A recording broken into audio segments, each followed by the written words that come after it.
Now, when we're talking about planning, we're talking about goal setting. I want us to change how we're putting our plans together towards our goals, and specifically what we anchor our goals to. So our entire lives, we have been taught to set means goals, right? So means goals, a way to get to something else. And here's what I mean. You went to school K through 12. You were living the fucking American dream. You went to school K through 12. Why? Because you were told, go to school, get good grades, so you can go to college, a good college, right, and get a degree. So that school, K through 12, really was a means to something else. Thus, for a lot of us, it wasn't very fulfilling, and we're having a harder and harder time getting people's attention in school, because the end goal wasn't high school. The end goal wasn't school or learning itself. It was, we're using this means goal to get to something else, right? Okay, and then keep going. So now you graduate from high school, high five, you wear your cap, you throw your robe, whatever, throw your cap, however you did it. We had some good times with that.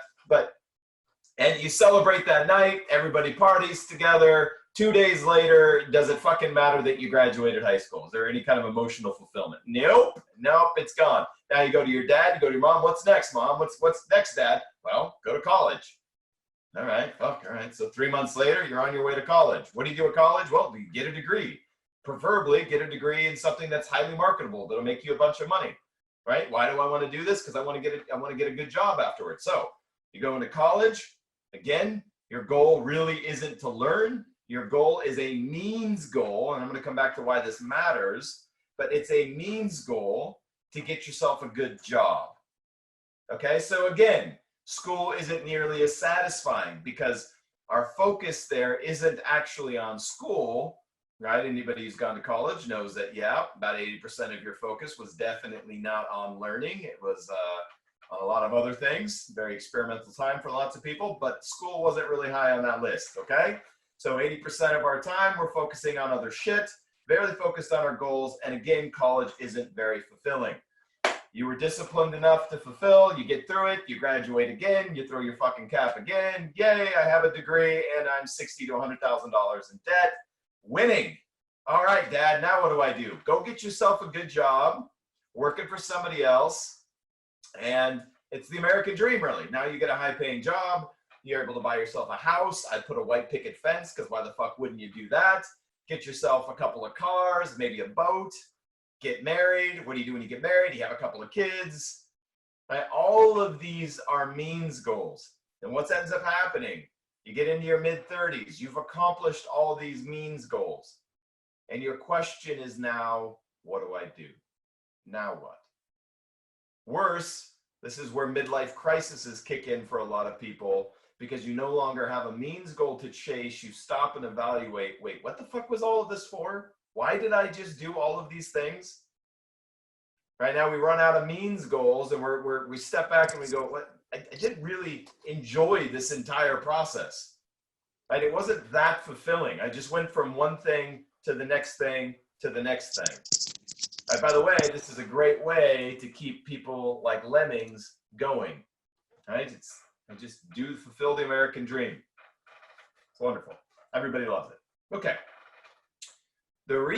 One of the big reasons that a lot of this, 80% of it, now I get that there's exceptions to this, and some of you probably enjoyed this process more than others.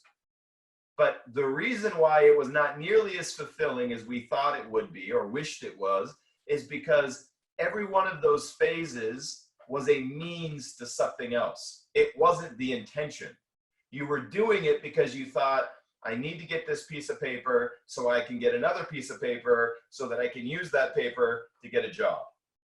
Okay? So the intent, the end, the goal you were focusing on wasn't an end in and of itself. It was a means to another fucking goal.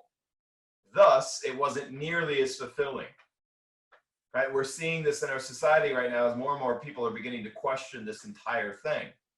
If anybody knows me, I'm a student for life. I'm obsessed with learning. I have very strong reservations about the institution of education right now because its message doesn't seem to be about learning.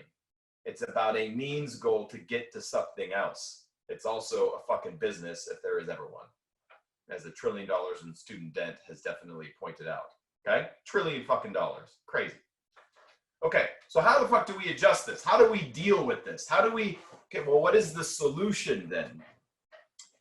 Make your goals end goals in and of themselves. Make them end goals. Make them the end all be all of the goal itself. Now you go, Sabs, what the hell do you mean by that? Can you give me an example? I sure can. When you were in high school or you were in college, some of us took some random ass language because we wanted to. I know parents were like, listen, bro, you're going to learn Spanish.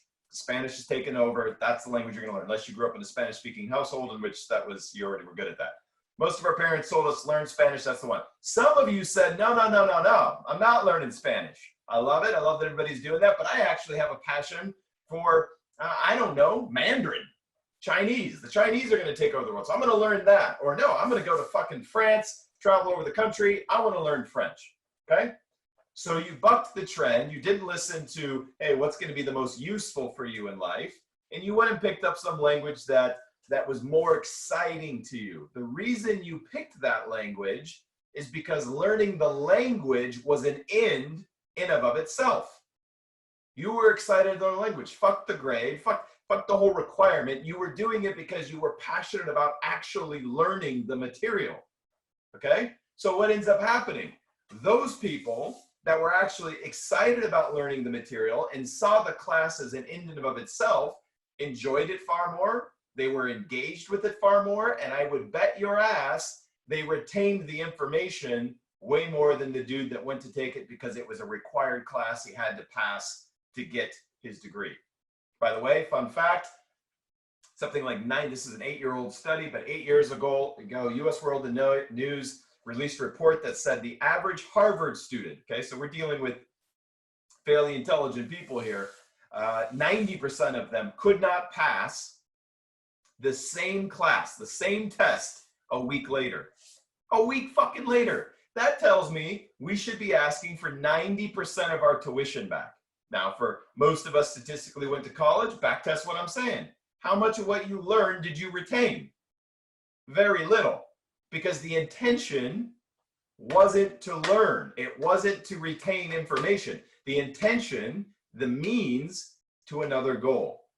I just need to pass this class so I can move on, okay?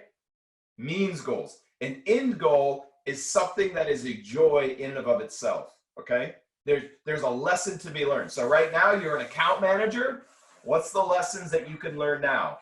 What's the things that I can learn right now and really what is the end right now? How do I take advantage of this business right now with where I'm at? Not as a means to something else, and we'll get into this in a second, but how do I take this and make it an end goal in and of itself? Now, great end goals have 3 characteristics. For those taking notes, end goals have 3 characteristics. And you really want to anchor your goals to these things. End goals create experiences, number 1. So shared experiences, like traveling or sharing an accomplishment together or completing a project together. But the experience in and of itself brings you joy. And you think about going back to school, the classes that you really retained or you really enjoyed, there was probably likely experiences tied to that you enjoyed, maybe field trips or lab classes or projects you did with others, but they facilitated an experience, okay? Number 2, when you start looking at goals that will really move you and drive you, they facilitate growth. Happy people are growing people, okay? So it facilitates growth. You're starting to learn something, right? And you get addicted to that. When you look at the best experiences of your life, and we get through this, you'll see what I'm saying. Growth was big on that list. And then the third one, of course, is contribution. So when you start looking at your goals, evaluate them through those lenses. What experiences am I gaining? What does my growth outlook look like? And how am I contributing? And okay, now take what I'm saying. Back test your favorite moments in your life. The things you look back at with much joy, happiness, and like, fuck, those were amazing experiences, or those are amazing times. They have one or all 3 of those characteristics. It was a time where you were able to share experiences with others. It was a time in which you were growing rapidly and being challenged, right? And you were contributing. Now, if you had two of those three, super powerful. If you had all three, very powerful. And this is why we're driven to those things. It's meeting psychological needs, and it's far more fulfilling than goals that are means in and of themselves.